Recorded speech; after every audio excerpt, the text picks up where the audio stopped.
Agora, deixemos um pouquinho de lado ali o 11 de setembro e pensemos na pandemia como uma aceleração de tudo isso que a gente viu até agora.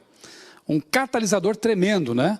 E um ensaio para o fim do mundo. Não é o fim ainda, mas é um ensaio bem interessante para a gente pensar e analisar. Agora eu vou apresentar para vocês rapidamente aqui algumas notícias. Por exemplo, The Times of Israel, um jornal lá de Israel, dizendo que o governo autorizou, sim, que se fizesse aí uma investigação em massa por meio de telefones celulares, o que aconteceu no Brasil também.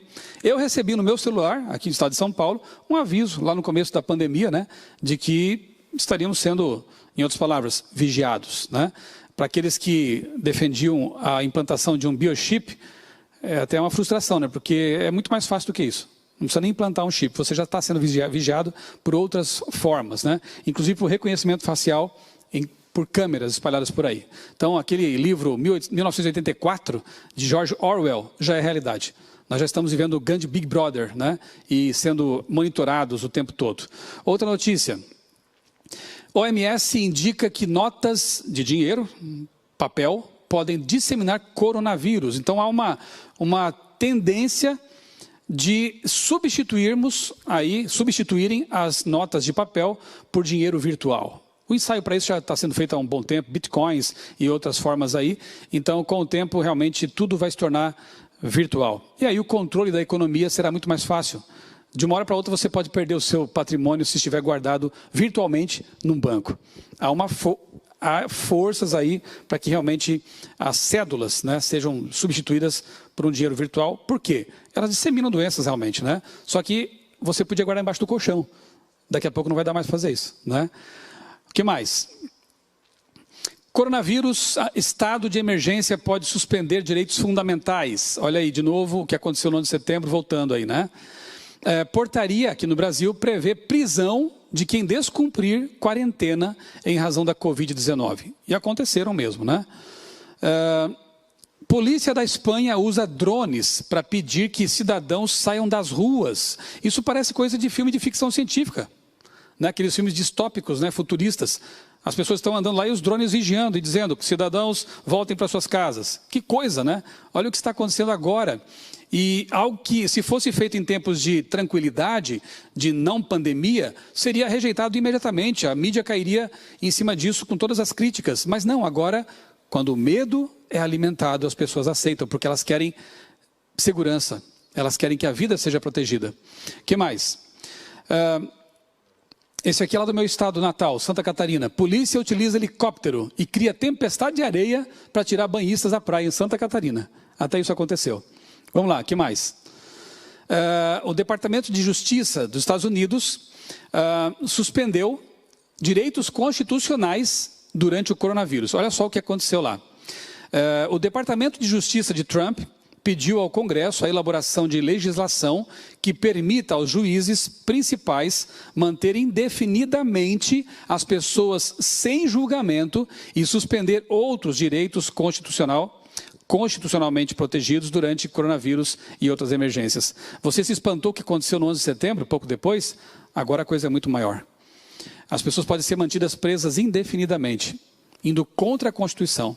De novo eu digo, quem achava que é preciso alterar a Constituição para que um decreto como o dominical seja assinado nos Estados Unidos, talvez não seja preciso isso. Basta uma medida provisória, basta um momento de emergência para que a lei máxima seja momentaneamente, pelo menos, né, superada por uma outra legislação emergencial. Mais uma. A verdade é que essa pandemia está servindo de laboratório, como eu disse, né, de ensaio para muitas ações que poderão se tornar rotina no mundo pós-crise. Em tempos assim, as liberdades individuais e mesmo a liberdade religiosa são seriamente ameaçadas. Veja, por um decreto, os templos foram todos fechados. Então é para pensar, né? Ambientalismo, a nova religião planetária, o que vem depois da pandemia? O que poderá ser acelerado agora, graças às evidências que foram observadas durante esse tempo de quarentena, de confinamento, de isolamento social? Vejamos. Covid-19. Mundo emite menos 1 milhão de toneladas de dióxido de carbono por dia. Olha que interessante. Os efeitos espetaculares do confinamento no planeta. Olha lá, uma enorme crise de saúde como o coronavírus foi necessária para forçar os humanos a parar os maus tratos ao planeta. Revista Exame. As emissões de dióxido de carbono, de nitrogênio, digo, na região de Wuhan, lá no epicentro da pandemia do coronavírus, caíram de 10% a 30% entre 1º de fevereiro e 25 de fevereiro de 2020, em comparação com dados do ano passado. Então, a qualidade do ar, não só na China, mas aqui em São Paulo também, foi perceptível, né? Fotos têm sido tiradas, mostrando as diferenças, né? De outros lugares também, a gente tem percebido isso, como, por exemplo, em Veneza. Aqueles canais que viviam ali com as águas turvas, pela poluição e tudo mais, olha como estão agora, limpos. Isso tudo está servindo de argumento para os que defendiam, né, o ecumenismo, o ecossocialismo, queira você chamar como for, o ambientalismo. E está havendo um clamor, olha lá, para uma governança global, um governo mundial, para lidar com crises como o coronavírus e a crise climática. James Bolton, a crise clama por uma liderança global. Aquele anterior ali é um ex-primeiro-ministro da Inglaterra, do Reino Unido, clamando por um governo mundial. Aqui temos um camarada que teve um alto cargo no governo norte-americano, defendendo a mesma ideia. E ele diz assim, o James Bolton, um economista que trabalhou 31 anos no FMI. A não ser que o governo dos Estados Unidos assuma a responsabilidade de coordenar uma resposta global, a recuperação de um choque econômico grande como aquele pelo qual passamos será, no melhor dos casos, caótica. O efeito deprimente dessa pandemia na economia e saúde mundial poderá, nesse caso, persistir por anos. Detalhe, 2 autoridades mundiais, tá? Aqui o ex-diretor do FMI está clamando para que Estados Unidos assumam protagonismo na recuperação do planeta. Besta número 1. Para que eles tomem a frente. E na Páscoa deste ano, como mostra a foto aí na tela, o Papa Francisco, numa cena surreal, na Praça de São Pedro, ali, totalmente deserta, ele realizou ali uma celebração muito significativa para os católicos, em que ele concedeu perdão irrestrito para aqueles que estivessem realmente passando pela doença, né, do Covid-19. Então, o perdão, me desculpem meus amigos, queridos amigos católicos, eu já fui um, mas o perdão somente Deus pode conceder, não é verdade? Seres humanos atribuírem a si essa prerrogativa é uma blasfêmia. Tomar o papel de Deus. Só Deus pode perdoar pecados. Por isso que Jesus quase foi apedrejado na Bíblia quando fez isso. Porque eles o viam como ser humano apenas. Mas como ele é Deus, ele podia fazer isso. Teus pecados estão perdoados. Só Deus pode fazer isso. Então nós vemos aqui nesse momento 2 figuras importantes, uma política e uma religiosa, assumindo um protagonismo no planeta. Assumindo uma liderança política e espiritual. Isso é muito interessante, à luz do que lemos aqui na Bíblia, né? O Papa disse naquela celebração, não ouvimos o grito dos pobres e do nosso planeta, gravemente enfermo, pobres e planeta. Avançamos, destemidos, pensando que continuaríamos sempre saudáveis no mundo doente. Agora nós, sentindo-nos em mar agitado, imploramos-te, acorda, Senhor. Planeta e pobres. Isso é muito interessante, porque para quem conhece um pouquinho da teologia da libertação, sabe que é uma teologia marxizada, né? Não vou entrar em detalhes também sobre isso, mas um marxismo cristianizado, em que os pobres, o proletário, eram o alvo das pregações, era o alvo dos esforços da igreja naquele momento. Agora, aqui no século XXI, o proletário, entre aspas, é ainda mais útil para esse tipo de pensamento, porque ele se tornou o planeta. O planeta está doente, o planeta precisa da nossa atuação, precisa de Deus, precisa ser salvo. E quando você fala em planeta, você envolve todos os seres humanos, é algo muito interessante. Olha só o que esse novo guru do século XXI, um israelense chamado Yuval Harari, que recentemente publicou um livro com um título muito sugestivo, Na Batalha contra o Coronavírus, faltam líderes à humanidade. Ele disse o seguinte numa entrevista recentemente, as decisões que em tempos normais podem levar anos de deliberação são aprovadas em questão de horas. Tecnologias imaturas e até perigosas são colocadas em serviço porque os riscos de não fazer nada são maiores.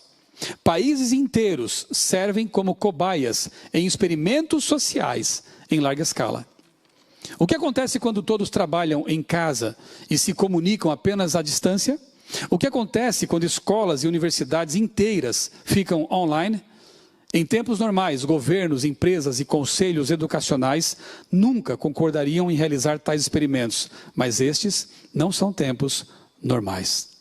Eu quero te recomendar um livro, até trouxe aqui para mostrar para vocês, O Povo contra a Democracia, de um acadêmico, não é um teólogo, ok?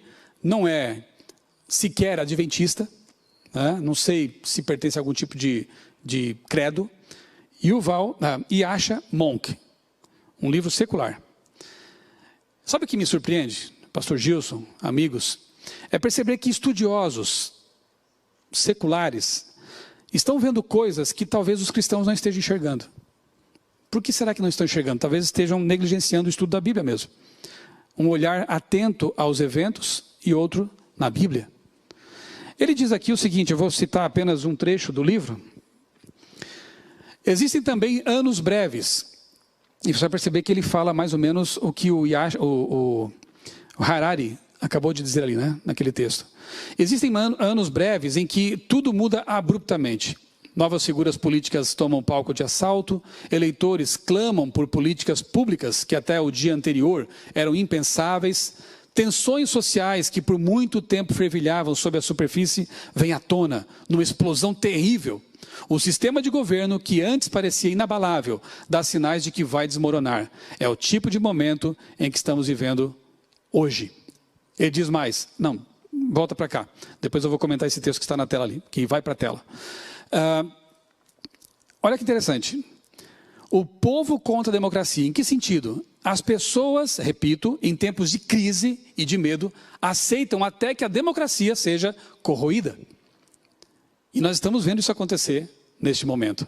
Agora eu vou ler para você, com você, um texto de Ellen White, lá do século XIX, que poderia ser talvez o texto central dessa pregação, dessa palestra, porque eu acho ele muito revelador. Olha só, vamos ler juntos com atenção isso aqui. Mensagens Escolhidas, volume 3. O chamado mundo cristão será palco de grandes ações decisivas. É o que esses analistas estão percebendo. Homens com autoridade promulgarão leis para controlar a consciência. Você percebe que isso está acontecendo exatamente agora? Segundo o exemplo do papado, Babilônia fará que todas as nações bebam do vinho da ira da sua prostituição. Toda nação será envolvida. É algo planetário. João, o revelador, declara o seguinte sobre esse tempo. Tem estes um só pensamento. Apocalipse 18. Haverá, eu grifei essa frase, acho incrível. Haverá um laço de união universal, uma grande harmonia, uma confederação de forças satânicas. E oferecem à besta o poder e a autoridade que possuem. Assim, é manifestado o mesmo poder arbitrário e opressor contra a liberdade religiosa, contra a liberdade de adorar a Deus, de acordo com os ditames da consciência, que foi manifestado pelo papado quando no passado ele perseguiu os que ousaram recusar conformar-se aos ritos e cerimônias religiosas dos romanistas. Outro livro que eu quero te recomendar, para não dizer que a gente é tendencioso, é esse aqui. O Império Ecológico, de Pascal Bernardin. É um calhamaço que você pode perceber. A subversão da ecologia pelo globalismo. Bernardin é um autor tremendo, um pensador francês, assim, com textos fantásticos. E neste livro, no século 21, ele diz algo que já estava sendo dito por Ellen White no século 19. Querem ver? Olha aqui o texto que eu vou destacar para vocês. De Pascal Bernardin. Um discurso onipresente monopoliza as mídias. E uma nova ideologia parece estar emergindo. Não estaríamos em presença de um discurso totalitário, mascarado, cujas potencialidades revolucionárias foram gravemente subestimadas? Não estaríamos testemunhando a subversão da verdadeira ecologia que nós pregamos, mordomia, aquela que é respeito pela obra do Criador. Fantástico.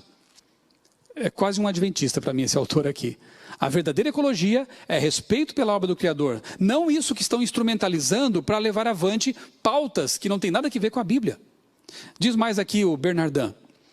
A nova ideologia deverá fornecer um princípio central unificador. Note, Ellen White chamou de união universal. Ele chama de princípio central unificador, em torno do qual a sociedade mundial poderá se construir e se definir. Esse princípio deverá formá-la por inteiro, permiti-la definir tanto os objetivos sociais quanto as normas de comportamento individual. Ser aceito pelos povos do Ocidente e do Oriente, do Norte e do Sul. Já vimos aí muçulmanos e judeus se unindo para combater o coronavírus, para lutar pela preservação ambiental, né? Ele deverá, esse princípio central, que Ellen White chama de união, laço de união universal, evitar confrontar qualquer sensibilidade religiosa ou filosófica, mas, ao contrário, fazer avançar a causa sincretista, se quiser chamar de ecumenismo, fica à vontade, e a aparição de uma religião mundial. Esse princípio deverá também permitir ao poder mundial intervir, diretamente ou não, em todos os setores da sociedade. Ele deverá permitir também a instauração de um governo mundial. Você percebe como há uma convergência aqui de ideias? Né? Emergências que possibilitam a adoção de leis restritivas, mas as pessoas que estão envolvidas por esse tipo de restrição não percebem quase isso, porque elas creem que isso seja segurança, isso seja bom, um governo mundial que maravilha, uma religião mundial que maravilha. Mas quem ditará as regras? Que tipo de crença vai predominar nesse tipo de religião mundial? Em que todos podem se unir, embora creiam em coisas tão diferentes, tão diversificadas, né? Olha, em 2009, 11 anos atrás, eu era um dos editores da revista Adventista na época, e publiquei um pequeno texto com o título Aquecimento Global é a Nova Religião. E na época, alguns até acharam que estava sendo um pouco sensacionalista, né? 11 anos se passaram. E eis que ano passado, 10 anos se passaram, ano passado, eu vi num blog de política esse título. Ambientalismo é a nova religião. O tempo passa e nada como um dia depois do outro, né? Sínodo da Amazônia consolida Papa Francisco como líder da defesa do ambiente, na defesa do ambiente. E eu vou deixar para você uma tarefa de casa. Quem sabe agora à tarde você pode assistir isso. No meu canal no YouTube, Michelson Borges, tem lá um vídeo que eu preparei sobre o Sínodo da Amazônia. O Sínodo da Amazônia. Bispos, cardeais e o Papa estiveram reunidos tratando desse assunto. Agora perdeu força porque a pandemia é muito mais grave, né, do que qualquer coisa que possamos imaginar. Mas, na época, realmente era um assunto que tinha dominado a mídia e a Igreja Católica teve lá a sua reunião. E eu estudei ponto por ponto do Instrumento Laboris, que é o documento que eles estudaram lá, para depois gerar um documento oficial publicado pelo Papa. É algo realmente assim bastante, quase assustador, né? Porque há uma teologia ali que não é bíblica, uma teologia indigenista, um ressurgimento da teologia da libertação, colocando a terra como proletário, como eu disse a vocês. Então eu quero te convidar a assistir a esse vídeo, porque eu não tenho tempo aqui de explorar muito mais esse assunto do ecumenismo, do ambientalismo, né, que está sendo utilizado de forma instrumentalizada. Então assista, por favor, esse vídeo e você vai ter uma ideia mais aproximada do que eu estou dizendo aqui em linhas gerais. A comunhão com a Mãe Terra ressuscitará depois da pandemia. Isso está publicado no site do Vaticano, Vatican News. A comunhão com a Mãe Terra, uma expressão pagã, não existe isso, Mãe Terra, ela vai ser maior, ressuscitará depois da pandemia. Jornal lá do Canadá traz o título: Domingo deve ser de novo um dia de descanso. Interessante, não? E o prefeito de uma outra cidade do Canadá, Guelph, Ken Guthrie, no Twitter dele, postou o seguinte, recentemente: apenas colocando isso para consideração. Só para a gente pensar. Depois que chutarmos o Covid-19, sugiro que tudo seja fechado no domingo, novamente, para que possamos apreciar o que realmente significa a importância de fazer uma pausa em nossas vidas ocupadas. Eu acho que nosso corpo, mente e alma nos agradeceriam. A ideia pegou, ela é simpática. E nós estaremos diante de uma situação ambivalente após a crise. Primeiro, temos que recuperar a economia, trabalhando duro. Segundo, percebemos que o planeta se recuperou quando os seres humanos deram uma pausa, fizeram uma pausa. E agora, o que fazer? É bom pausar, mas temos que trabalhar. Que tal pausar um dia só? E aí percebemos como o argumento será muito bom, muito fácil, muito tranquilo, com evidências concretas, porque as fotos estão aí, as reportagens, os dados, as estatísticas estão aí, mostraram que realmente podemos salvar a Terra se pararmos um dia, que pelo menos nos confinemos por um dia. Deixe o carro na garagem, vá para a igreja apenas, fique com a família, vá a um parque. Baixo carbono, um dia de baixo carbono. A ideia é muito simpática e haverá argumentos fortes para isso. E aqueles que discordarem, não porque não concordam com preservação do meio ambiente, ou porque a família precisa de um dia para descansar, não é por isso, mas é porque o aniversário da criação é outro dia. É porque o dia de descanso é outro dia. Fundamentalistas, por que vocês insistem nisso? Serão pessoas não gratas. E aí, por um motivo injusto, serão execrados publicamente, como diz Ellen White no Grande Conflito, e finalmente perseguidos até. As leis, os protótipos de leis estão aí já. Já foram aprovadas, né? Sobrepõem a Constituição e podem ser presos, podem ser perseguidos, podem ser monitorados. O cenário, você percebeu, está montado para tudo isso, né? Papa diz que o coronavírus, a pandemia de coronavírus, pode ser uma resposta da natureza à crise climática. É lógico que ele ia linkar as coisas. É lógico que haveria autoridades já dizendo, tem tudo a ver com as mudanças climáticas. Porque agora o argumento ganha muita força, né? Testemunhos Seletos, volume 2. O movimento dominical está agora preparando o caminho na sombra, por baixo dos panos. Seus dirigentes ocultam o seu legítimo intento.